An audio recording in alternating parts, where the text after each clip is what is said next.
that's what hit me in the eye, was like the blunt end of a dowel pen or a pencil that was before you sharpened it. You know, they found out about the third day that if you pulled that big rubber tip off the arrow, it'd go twice as far and 3 times as fast. So it was kind of a plaything for them. I mean, Indians have a different way of looking at things, and My dear woman, you have nothing to fear from the Indians. I give you my personal guarantee.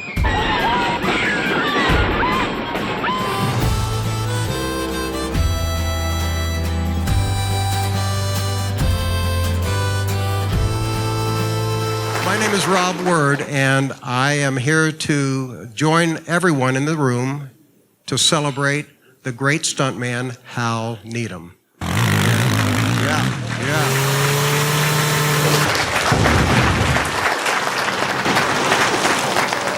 We have Hal's buddies, the great stuntman, Roydon Clark.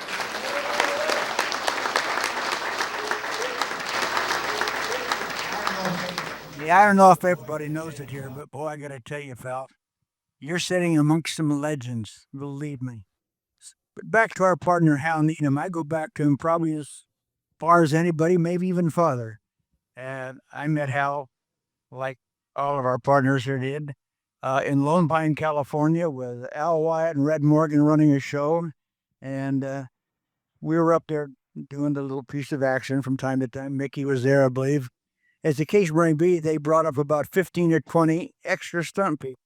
No, extras, not stunt people, because in those days, the majority of us worked on 2 cards, SEG, SAG, but that was part of our lives. But anyway, they brought up these 15 or 20 extras.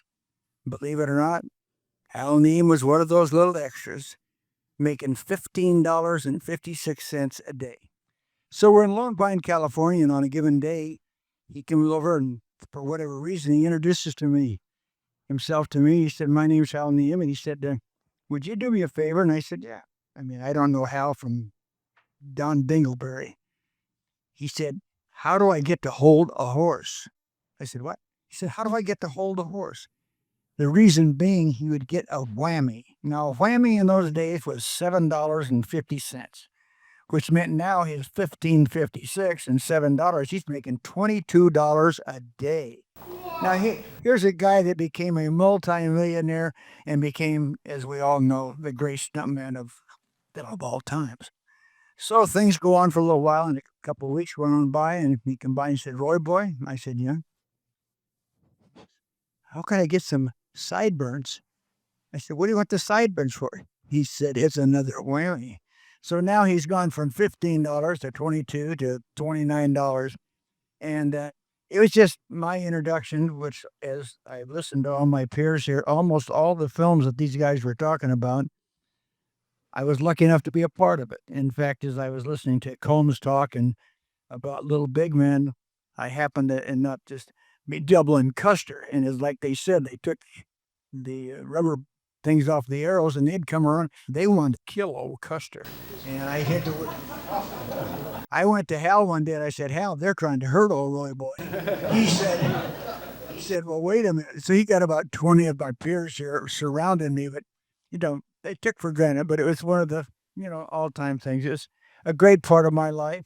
I worked for Hal for an awful long time, and we'll all miss him. There was only one Hal Needham, and it's my pleasure to be a part of this function here today and to listen to my peers. And as I said before, for those who don't know it, boy, I got to tell you something, pal. You're sitting amongst a bunch of lemons, and I'm proud to be here. And thanks for letting me say a little word about my very special friend, Hal Needham. Thank you, guys. We were talking about young stuntmen, and you're right, Bo. There aren't any in this room, but I'd like to bring up one of the older ones, Mickey Gilbert. Mickey, could you come up here and talk?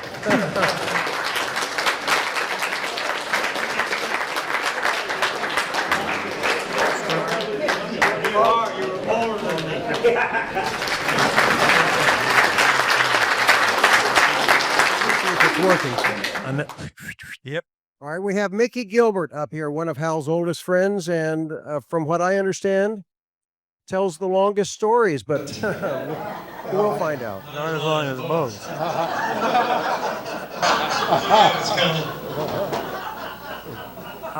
I had something I was going to talk about, but there's one thing I want to talk about before. And I first met Needham at the LA Coliseum, and Andy Aregi, who was sort of my great granddad, he was a stock contractor, and they'd set up the rodeo arena, and Needham's there. And I'm just kind of working the chutes a little bit and all that stuff. It wasn't the rodeo, but it was set up at the Coliseum. And Needham was there, and he comes in there, and anybody got a saddle? I said, what do you need a saddle for? I'm going to ride this bucking horse. I said, are you a bronc rider? No, but hell, ain't nothing to that. And I was riding, the rodeos those times, riding bareback horses. And I said, well, so you need a saddle and all that? He said, yeah. So I knew some of the guys there. And so we saddled this bucking horse and got them all set up. And so I said, do you know anything about getting in the rhythm of one of these horses?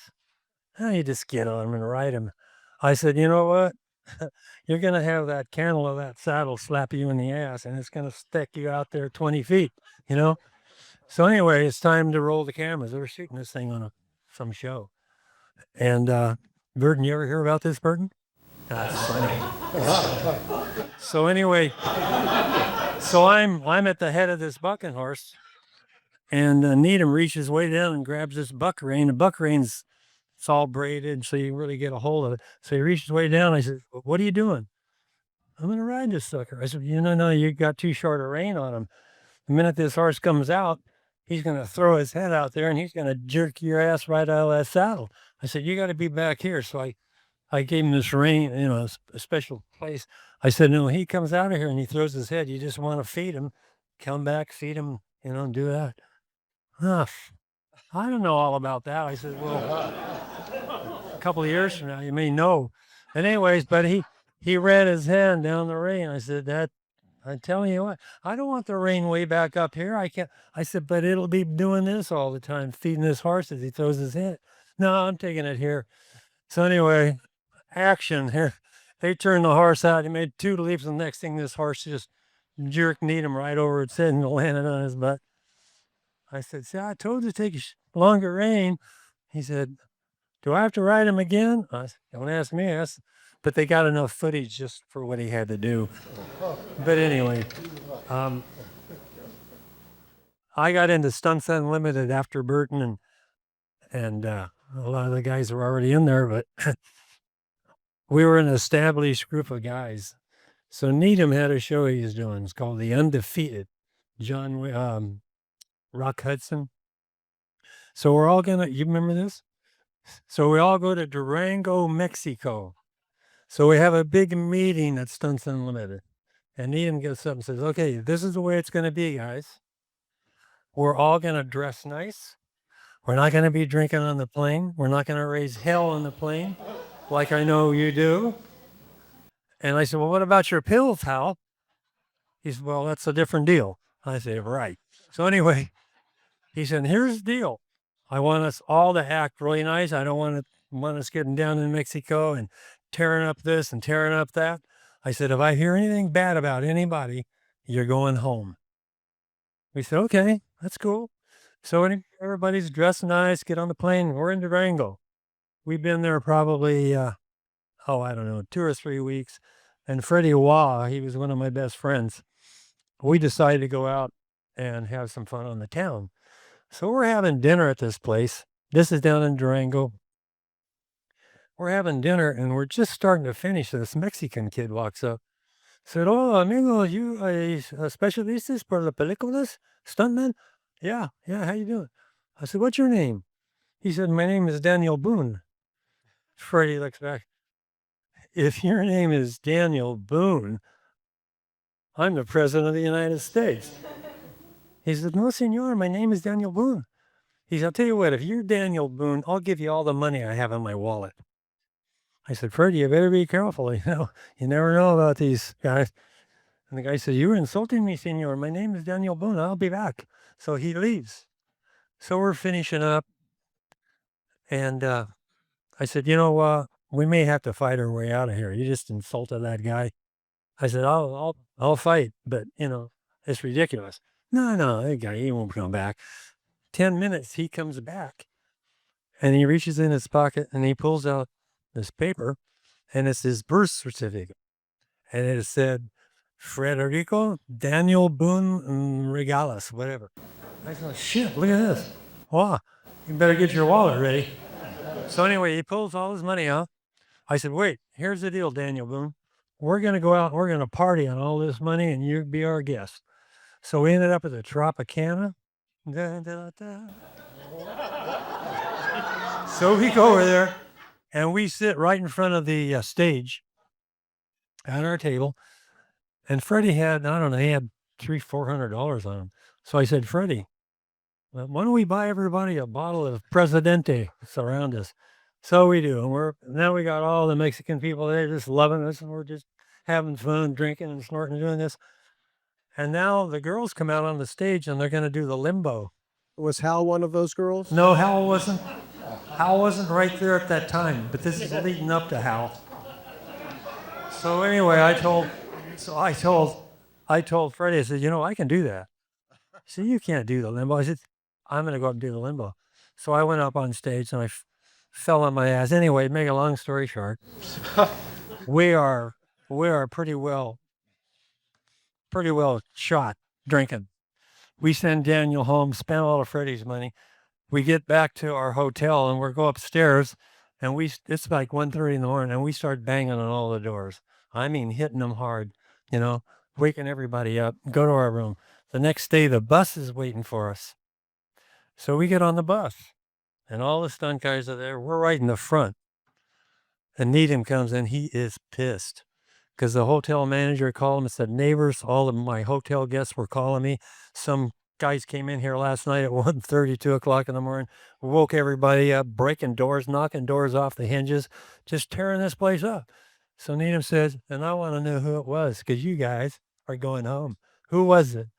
Now, Freddie Waugh and me, we weren't the quietest, but we didn't party that much. We didn't really get out and do that much, you know, and we were noted for being more gentlemen of the stunts. Wouldn't you say, Burton, when you say we're, oh yeah. So Needham gets on the bus and we're sitting right here and he says, okay, I want to know who the guys are that came in last night that tore the shit out of this place and woke everybody up. So I turn around on my seat and I look back there and Freddie says, what are you looking at? I said, well, I'm looking to see if anybody puts their hand up and get us off the hook, you know? And Needham's right there. And so finally he said, now, who was it? Sorry about that, Hal. No, that's Hal saying, how much time is he going to talk? He's listening. So anyway, we figured we got to fess up. So Freddie and I put our hands up and he's looking back there. I said, Hal, right here. You and Waugh were the two guys that raised hell last night? I said, yeah. We tore the town up. We had to spend a bunch of money. He said, you know what, Gilbert? If it wasn't you and Waugh, I would send your asses home. But since you're the quiet kind, I went.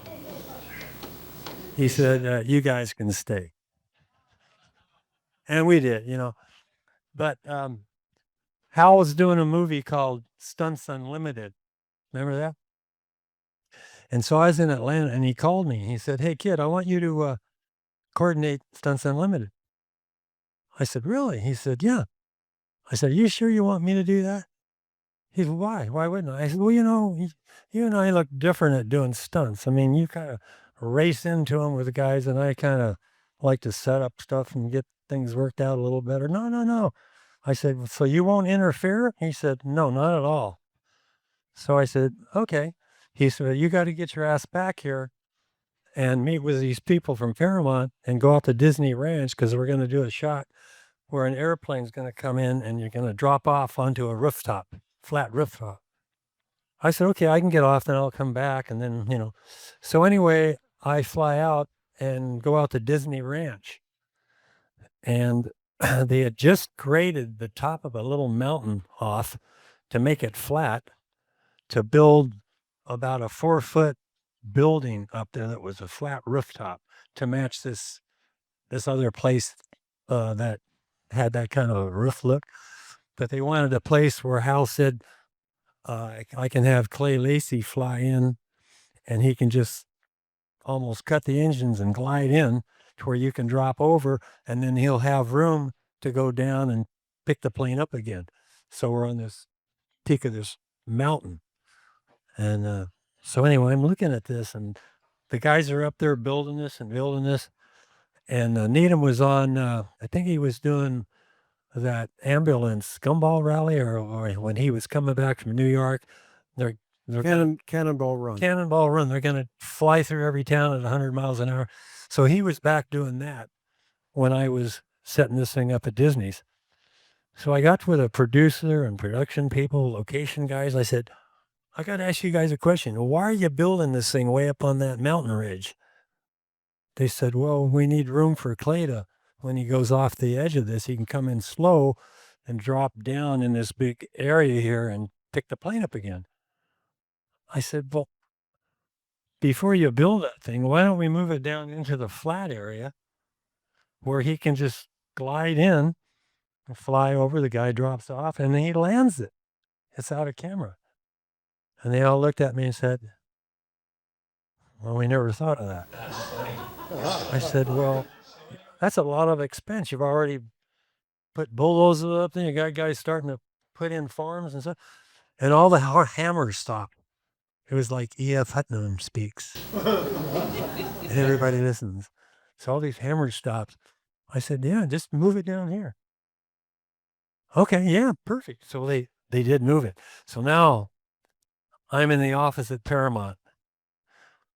And Needham's done with his little race caper. And somebody said, hey, he's coming in this morning. And the next thing I hear, he did what?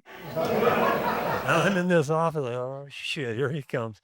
He comes in my office and says, what are you doing? I said, Hal, it costs so much money to build that, and this way he can land it. Huh? Yeah, fuck it. You're right. So anyway, that's all. I mean, I could stand here all day, like. But we're not going to let you. I know. Thank you, Mickey.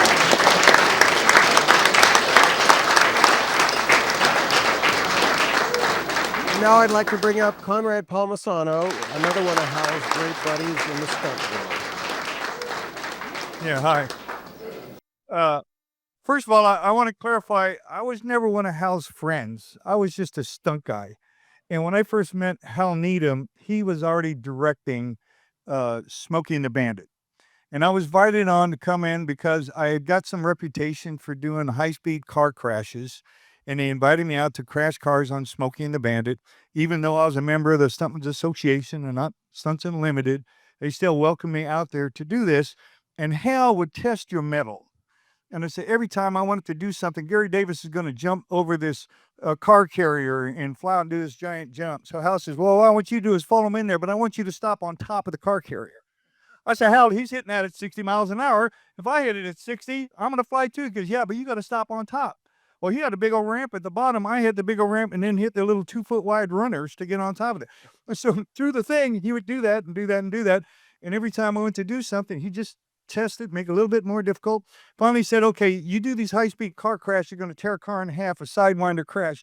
He said, I want you to do one for me. It's the last stunt on SMOKEY and the Bandit 2. He says, you do your sidewinder crash. I said, okay. He says, so first of all, he says, the reason you crashed is because you ran into a molasses truck and you can't see through the windshield. And he takes a bucket of molasses and throws it on my windshield. I said, Hal, I can't see anything. He sticks his head in there and says, give me a rag. And he takes this rag and he wipes a little spot about this big. Now, mind you, I'm going to hit 2-foot wide ramps at 60 miles an hour from a mile and a half away, getting up to speed. And he says, oh, and you got to stay in the cutout of this lowboy trailer. Right. So, okay. So besides looking at that, I got to stand a little bit. He says, otherwise, we can't see you on the camera. So he does this stuff. I finally get it. I do the stunt. It flips over. Everything's fine. I land on the thing. I think it's great. And the last thing, I'm climbing out of the car. It was the last shot. And I see Hal, and he's got his foot up on this crash car like this, having his picture taken. Right? The next thing, his car's racing off to go back to the hotel because the bar's open, right? That was the Hal Needham that I know. And then one of the great moments of my life in my career, I have to say, again, because I was just this young stunt guy. One day I get a phone call at the house. My wife tells me Hal Needham's on the phone. I think it's a joke. Hal who? Hal Needham. He's on the phone for you. I think it's one of my friends playing a joke.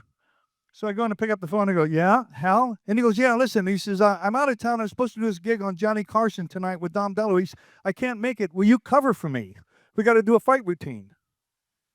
And literally, Hal Needham asked me to cover him, right? I had to hire another guy called Roydon Clark.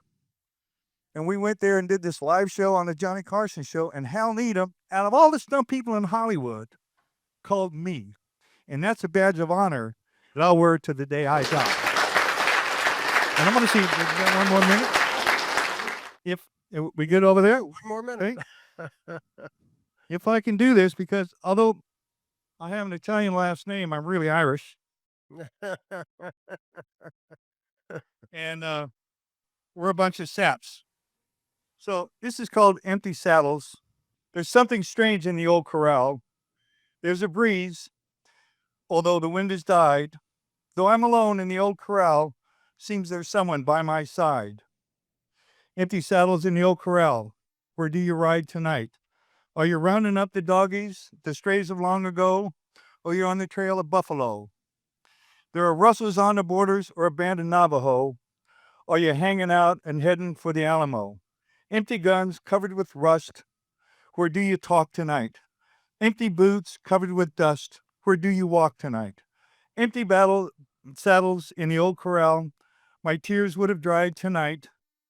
If you only say I'm lonely and you carry me, my old pal. Empty saddles in the old corral. There's no smoke, still the fire burns. There's no song, still I hear guitars.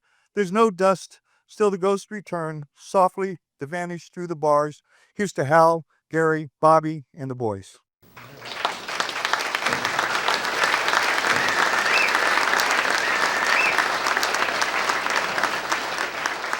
I'm going to bring up one of Hal's close friends, Billy Burton.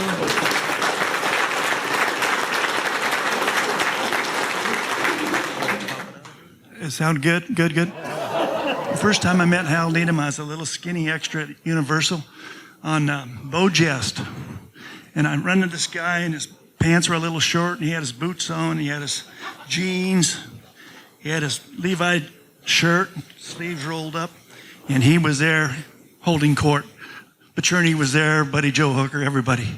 And I was like amazed at this man's presence. I couldn't believe this guy was bigger than life itself. And I don't want to get emotional. I look at this poster, the greatest stuntman alive, that was Needham. He was a legend, a true legend. He didn't become a legend from talking about it. He was a legend from doing it. He did it all. He did it well. They tried to keep him out of the movie business, and it didn't work. And he took it over. And he brought in all the young guys. Before that, the young guy couldn't get a break. He brought in women, blacks. He did more for people in this business and more for the business. He brought notoriety to the stuntmen, stunt coordinators, second unit directors. He was the leader of it all. And I won't bloviate anymore. Oh, you did Beau Jest with, I think Doug was in that, Doug McClure, Guy Stockwell. What did you do in that film? I didn't even have a guild card. I was an extra working on a waiver. My brother got me the job. Went down to Yuma, Arizona. First time I ever flew in an airplane. We all got in a bus. Went to Wardrobe first at Universal. Got in a bus. Went over to Burbank Airport. Got on a DC-3. Chugged down there to Yuma. Landed. Got off. Got on a bus. Went right out there. Got on our horses. And went to throwing pots over the wall and all dressed as Arabs and makeup on. The base pay was $35, and end of the day, somebody went up and negotiated with the assistant director, and he came back. He says, "How's $300 for the day?" I went, "$300? My God!" That was Jack, Lily, and Rod McGaw. Next day, another $250. I thought, I'm here, guys. I went home. I didn't even get a check. I borrowed the money from my brother and went down and paid my dues. That was it. It was all over for me. Ruined me. And it's been a great ride. And Needham, what a great mentor. Like I say, he did so much. He mentored so many of us young guys: McClarty, Gibbs, Bullock, myself, Roydon Clark. He didn't mentor him. Roydon was a little older, but he darn sure. There's so many guys. Gilbert and Stanley Barrett, and he and Ronnie Rondell were, it was just he was a great role model, great human being. I miss him dearly. He seemed to have a real knack for marketing, for making what he was doing and what he had his guys doing get some notoriety. Like you said, it put everybody up on another level. One day, just for the heck of it, he decided he was going to try to do 5 different TV episodes in one day. And so he started at 6 a.m., and he did a Virginian, he did a Bonanza, he did all these different shows, and he ended at 3 in the morning doing a gag, and he had to wait for hours to do that one. And he thought, I could have squeezed in one more show. But then he discovered, talking to the stunt guys who were working on the Alamo, that they made more money waiting than he did during those 5 shows. So he said, I'm doing features from now on. Yeah, he did a lot of things for a lot of people, and I look right here at Laura Leiser. He discovered her. I thought I discovered her. Yeah. That's my lovely wife, Laura, that I didn't introduce, so Yes. there she is. And I don't want to embarrass her, but she was Hal's business manager prior to him directing Smokey and the Bandit. So Yeah, we all joined up with Laura early on. There was like 10, 20 of us, all stunt guys, all Stunts Unlimited. And she was a little mother hen that took care of us. We went in there once a month, or if we had needed something, go see Laura. in terms of, Hal breaking bones and doing dangerous stunts, what is the hairiest adventure that you had with Hal? Going to his ex-wife's house to try to make amends for Needham. He was living with me at the time, and I went over and saw Arlene, and we had coffee at the table for about 4 hours. And when I left there, as I walked out the door, I went, damn, I wouldn't let him back either. But Needham, gosh, I can't even go on about the things that he did, and he never shirked one. I mean, he was the most macho but unassuming stunt guy that I knew.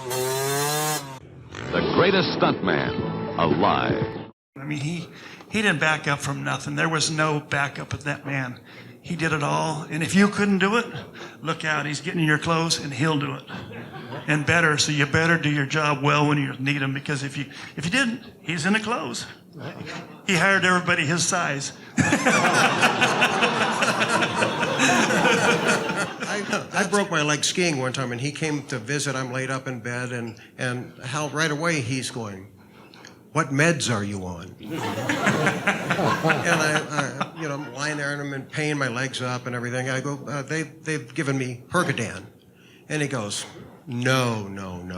He reaches into his pocket, pulls out a handful, and he says, this is what you need. And he blows the lint off and then pours them in my hand, and he was right. The pain went away.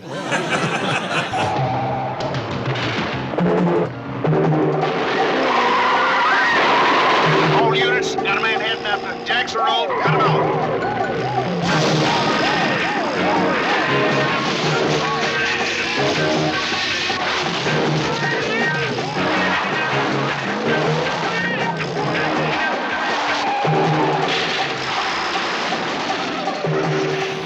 When I finished American Graffiti, my next picture was with Burt and White Lightning, and I used to come down on the weekends when I wasn't filming in Frisco. I went to Burt's house the first time, and he came to the door, and Hal was staying with him at that time. When I met Burt at the door, Burt was about here to me, and next week I come down, Burt's like this to me.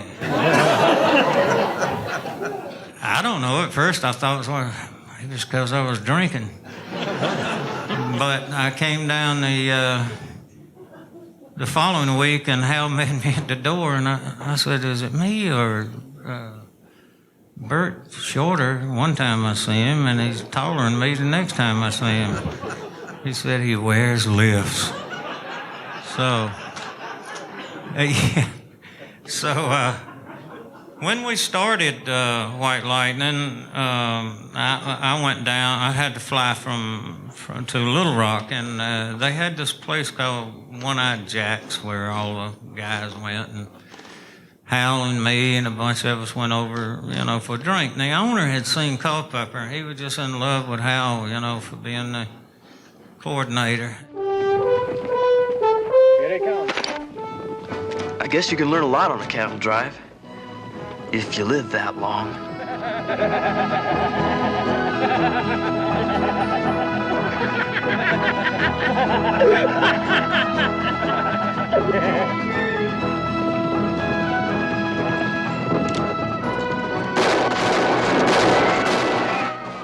So we got free drinks every time we went in, and apparently this one guy didn't like it, and so I actually was dating one of the waitresses back in my younger days, and we were standing there, and Hal's dancing, and this guy kept saying, smart remarks to me, and by that time I'd had enough Who Hit John to respond, and he was a great big burly guy, and I knew the only way I was going to fight him was make sure somebody's behind me.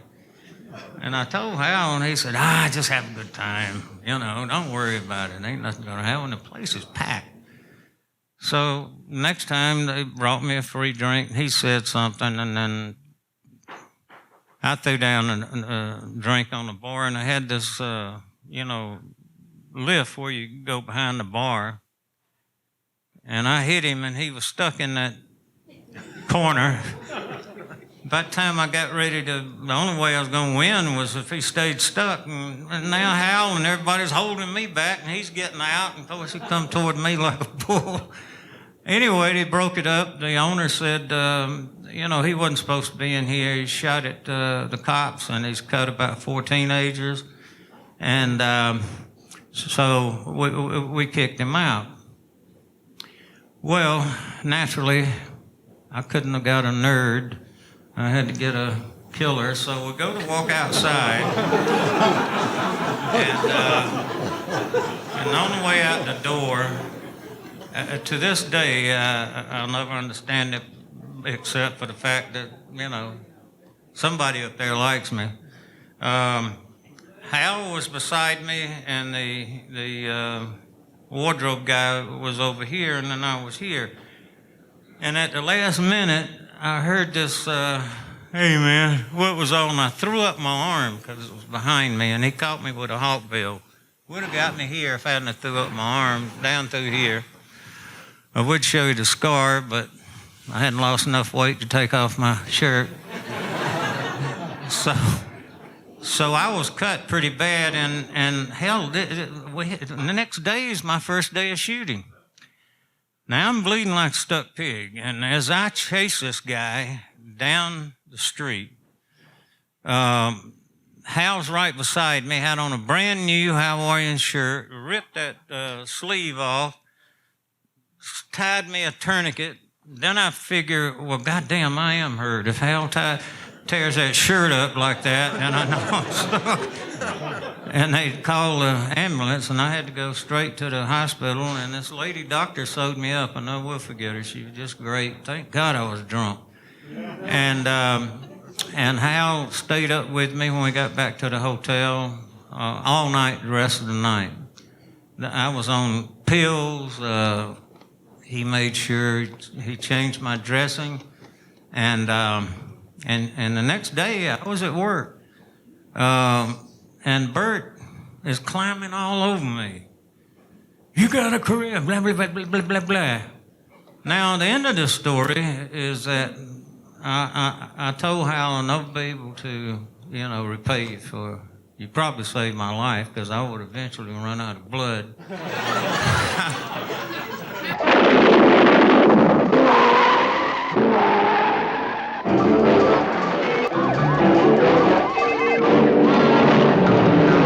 two things in the world I'm scared of. What's that? Women and the police. It's hard not to be emotional when you talk about him. The first time I met Hal, I wasn't even in the guild. I was working as a wrangler. There was doing a racehorse picture at, I think it was Santa Anita or Hollywood Park, one or the other, and I was down there walking hot as a wrangler. And they'd brought in a stunt guy to do a horse fall on the track behind a bunch of racehorses. Well, anyway, the guy couldn't get it done. And Cliff Lyons was an old-time stunt guy, and he was directing second unit. And it was right after they did the Alamo. Anyway, he called Roberson called Hal Needham, and Hal showed up with his black horse. And just so happened I got to take care of the black horse while he was there, so I met Hal. And obviously he made it work. He got it done on the track where the other guy couldn't. And I don't know, excuse me. I don't know how I found this out, but he made sure the other guy got paid too. He got paid for his money, for the horse fall, and he made sure the other stunt guy got paid also. Those arrangements were made. He made an impression upon me. And later on, I got in the guild, and I was working on the Virginian and different shows like that, and I met him and worked with him, and he was always, he was a tough son of a bitch. And I always tried to pattern my stunt ability and my career after him. I never could catch him. He was always too far out ahead of me. But Guy with an 8th grade education, he really seemed to know intuitively how to take care of people, to take care of himself, and to promote it in such a way. I mean, how many stunt guys ever had a doll made? Yeah. And named after them? Hal did. When he told me that, I laughed. I thought, we all laughed. Yeah. But it worked. Yes, it did. It worked. It did. Yeah. And the call for Little Big Man, because you were always so good with horses and everything. What was that location like? I know Arthur Penn was a director who had just come off of Bonnie and Clyde, hadn't done any westerns before, so he needed somebody like Hal and stunt guys who knew what they were doing. And he hired the best, and Hal hired the best. And I was lucky enough to be hired to go on there. Unlucky enough to, on the, I think it was the 8th day of shooting, I got an arrow in the eye. As I understand it, I know Dean Smith worked on that film too. Yes. And he talked about how the Native Americans would take the tips off of their arrows just to show how macho they were, especially with you. That's what hit me in the eye, was like the blunt end of a dowel pin or a pencil that was before you sharpened it. You know, they found out about the 3rd day that if you pulled that big rubber tip off the arrow, it'd go twice as far and 3 times as fast. So it was kind of a plaything for them. I mean, Indians have a different way of looking at things. And My dear woman, you have nothing to fear from the Indians. I give you my personal guarantee. they'd ride up to one of their friends and just shoot him right in the ribs with an arrow, and they'd, about the, I don't know how many days into the thing. Well, after I got hit, they took all the arrows away from all the stunt guy, from the Indians, and they took all the blanks away from them, because when in between scenes, they'd ride up and they'd bunch up, and one of them would take a 30-30 and put it down like this under his friend's horse next to him and blow it off and watch him get bucked off, you know. They thought that was fun, you know. It was a great sport.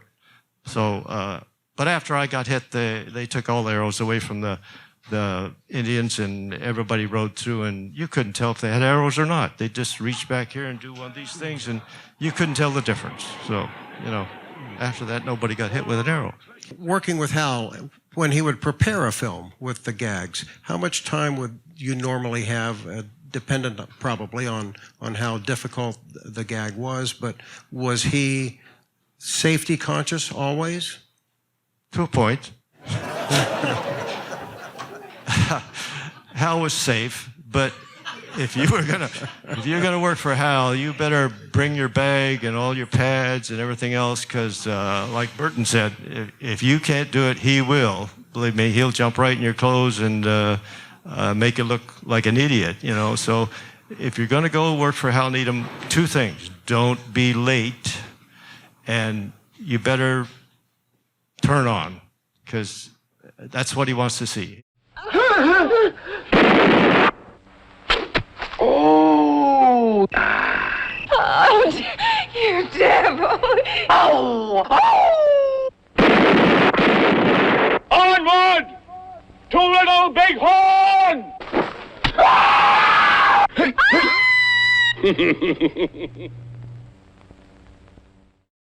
He was the best all around. I mean, there were specialty guys that could do this better than him and that better than him. But if you wanted an all-around guy that could do just about everything in the picture business at that time, he was the guy you wanted. I never seen him do anything halfway. If it was supposed to be fast, it was going to be real fast. If it was supposed to be hard, it was going to be real hard. You know, I mean, he was, like I said before, he's a tough son of a bitch. You know, I couldn't keep up with him. I watched a lot of stunt people come and go. I seen good ones, I seen bad ones, I seen all kinds. And in my estimation, it's just my way of looking at things, he was the best all around. I mean, there were specialty guys that could do this better than him and that better than him. But if you wanted an all-around guy that could do just about everything in the picture business at that time, he was the guy you wanted. Very honored that he was my friend, and I really miss him. I'm going to tell one little story, maybe two. Another guy that I miss right now is, Gary McClarty. He was he got killed last Saturday, him and Bob Orson both. But he worked more for Hal than anybody else. Hal took him everywhere. Hal came up with the idea to put a cannon in a car and explode it going down the road. So him and McClarty and a couple, they was probably 5 guys. I wasn't there. This is a secondhand story, but McClarty told me this story so many times that it's embedded in my mind. So they get this old Ford that won't even run, and they mount this cannon in the back, behind the front seat in the back. To this day, we don't know who the effects guy was that gave them the powder, but he gave them 4, I think there were 5-ounce bombs, you know, wrapped up and whatnot. So they go out to, out by Palmdale, out by the Air Force Base out there, and they tow this car out there, and McClarty's got this old brown Ford pickup. And so they get out there, and it was probably 5 guys. Hal, McClarty, and 2 or 3 other guys. So all the brain power that they got wouldn't amount to very much as far as putting powder together. So they decide, Hal or somebody says, we better put a bomb in there and see what one of these bombs does. So the car just sitting still, they put a bomb in it, and they set it off, and boom, it does one of those things. Oh my God, they said, what are we going to do? And they talked a little bit, and finally they said, well, if we put 2 in it, it's not enough. We only got 1 bomb left, so put them all in there. So they did. They put all this powder in this cannon. Well, unbeknownst to them, you don't just double the powder amount. When you double it, you quadruple it or something. Anyway, so they put all these bombs in there, and Hal tells McClarty, he said, now you push me with the pickup and you get me up to whatever it was, 40 miles an hour. They're going out across this flat, dry lake. And McClarty said he pushed him up, and Hal gave him the sign to wave off. And he backed off, and Hal hit the button. And he said he had to do this to look out the window to see where he went. He went plumb out of sight, you know? And he backed off, and the car made, God knows how high it went. Way down there, and it lit on the trunk, thank God. All it had was 1 roll bar in it. And they lit on the trunk folded in, and it broke his back again. It punctured his lung. It did all these things. And they drove down there, and they got him out. And he's doing like this. He can't breathe. So McClarty's blowing in his mouth. So they put Hal in the back of the pickup, and McClarty stayed back there and kept blowing in his mouth. They took him to Palmdale, the hospital, and 2 or 3 days later he'd come out. But that's the kind of guy he was. And Hal said he heard them say, "Is he alive? I think he's dead." It could have been. It could have been. But he told McClarty, he said, take the cannon out and take it with you and go to Seattle and you do the job, which he did. But he was smart enough that he had an effects guy with him. He didn't put quite so much powder in it. But he went down the beach and blowed it and turned it over 9 or 10 times down the beach.